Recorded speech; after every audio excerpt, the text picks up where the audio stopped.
Rizuka Malaneja. I am the founder of Spiritual Birds Healing Academy. आज मैं आपके साथ अपने एक्सपीरियंस एक छोटी सी स्टोरी शेयर करना चाहूँगी। अक्सर हम एक दूसरे से कहते नज़र आते हैं कि हमेशा अपनी आँखों और अपने कानों पर भरोसा करना चाहिए, कभी भी बिना देखे बिना सुने किसी की बात पर भरोसा नहीं करना चाहिए। तो ये स्टोरी भी कुछ उसी से जुड़ी हुई है। एक बार मेरे पास एक कॉल आया। जैसे ही मैंने फ़ोन अटेंड किया, एकदम से वहाँ से उधर से आवाज़ आती है कि मैम मैं तो बहुत परेशान हूँ और मुझे समझ नहीं आ रहा है कि मैं क्या करूँ। हम घर में 3 लोग रहते हैं, मैं, मेरी वाइफ और मेरी मदर। और अभी मेरी शादी को 6 महीने साल भर हुआ है, लेकिन मेरी मदर और मेरी वाइफ में बनती नहीं है। जैसे ही रोज़ मैं ऑफिस के लिए निकलता हूँ, पीछे से मेरी वाइफ का कॉल आ जाता है कि आपकी मदर तो मेरे साथ लड़ रही है और ये देखिए, ये मैंने उनकी ऑडियो रिकॉर्ड कर रखी है, आप सुनिए और देखिए मेरे से किस तरीके से ये बात करती हैं रोज़।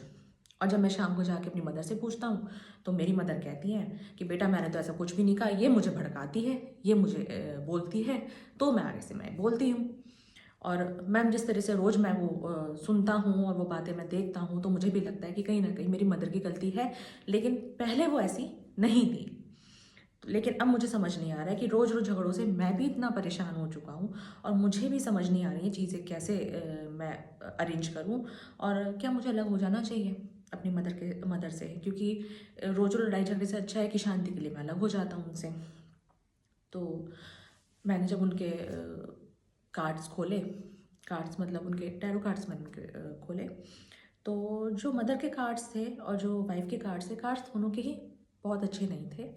बट जो वाइफ के कार्ड्स आ रहे थे उसमें कहीं ना कहीं कुछ ऐसा आ रहा था कि कुछ ना कुछ जो चीज़ें जैसी हैं दिखाने की कोशिश करी जा रही है वो वैसी नहीं है। कुछ ना कुछ दिमाग में बहुत कुछ चल रहा है, कुछ अलग चीज़ें शो हो रही हैं वहाँ पे। तो मैंने उस टाइम पे जो मुझे सजेशन लगा, मैंने उनको यही बोला कि देखो, इतनी जल्दी डिसीज़न मत लो, पहले चीज़ों को समझो, बात करो आपस में बैठ के तीनों कि क्या ये ऐसे ही चलना चाहिए। समझाने की कोशिश करो उनको दोनों को कि आपस में थोड़ी अंडरस्टैंडिंग रखें, थोड़ी आपस में बात करने की कोशिश करें और चीज़ों को संभालें, क्योंकि अलग होना कोई भी सॉल्यूशन नहीं है। और खुद भी तुम चीज़ों को समझने की कोशिश करो कि जो तुम्हारे सामने चीज़ें आ रही हैं वो वैसे ही हैं। तो उसके बाद फ़ोन कट हो गया एंड फिर 2-4 दिन के बाद उसको लगा होगा कि मुझे चीज़ों को समझना चाहिए या मेरे को देखना चाहिए कि जो मेरे को कहा जा रहा है क्या वो वैसे ही है जो मेरी वाइफ मुझे दिखाने की कोशिश कर रही है। तो उसने क्या किया, अपने जैसे रोज़ाना की तरह वो ऑफिस के लिए निकलता है, वो घर से निकला सुबह। तो आजकल क्या होता है कि फ्लैट्स में ज़्यादातर बाहर सर्वेंट रूम्स होता है, तो वो अपने रूम से निकला, अपने घर से निकला बाहर और सर्वेंट रूम में दूसरे गेट से घुस गया। तो जब वो पूरा दिन उसने उस सर्वेंट रूम में बिताया कि मैं देखता हूँ कि आपस में बातें क्या करती हैं और सच में कौन किसको क्या कहता है, मैं भी तो सुनूँ जरा आज। जब वो अपना सर्वेंट रूम में, क्योंकि सर्वेंट रूम में कोई आता नहीं था जाता नहीं था कोई, क्योंकि वहाँ पे कुछ था नहीं उसके रूम में, वो खाली रूम था, तो वो पूरा दिन उसने वहाँ पे रुक के बिताया। जैसे ही उसका हस्बैंड गया, वो घर से चली गई तैयार होके रेडी होके अपना घूमने शॉपिंग जो उसने जिस काम से उसको जाना था। और जब शाम को उसके हस्बैंड का आने का टाइम हुआ, उससे थोड़ी देर पहले वो घर में आ गई। घर में आई, जैसे ही आई तो उसकी सास ने पूछा, भाई कम से कम तू गई थी, तू मुझे बता के तो जाती। इतना उसकी सास ने कहना था, उसने आपस में लड़ना शुरू कर दिया। और जैसे उसने लड़ना शुरू किया, उसकी सास ने जैसे उसको कुछ बोला, उसने फिर से रिकॉर्डिंग कर ली।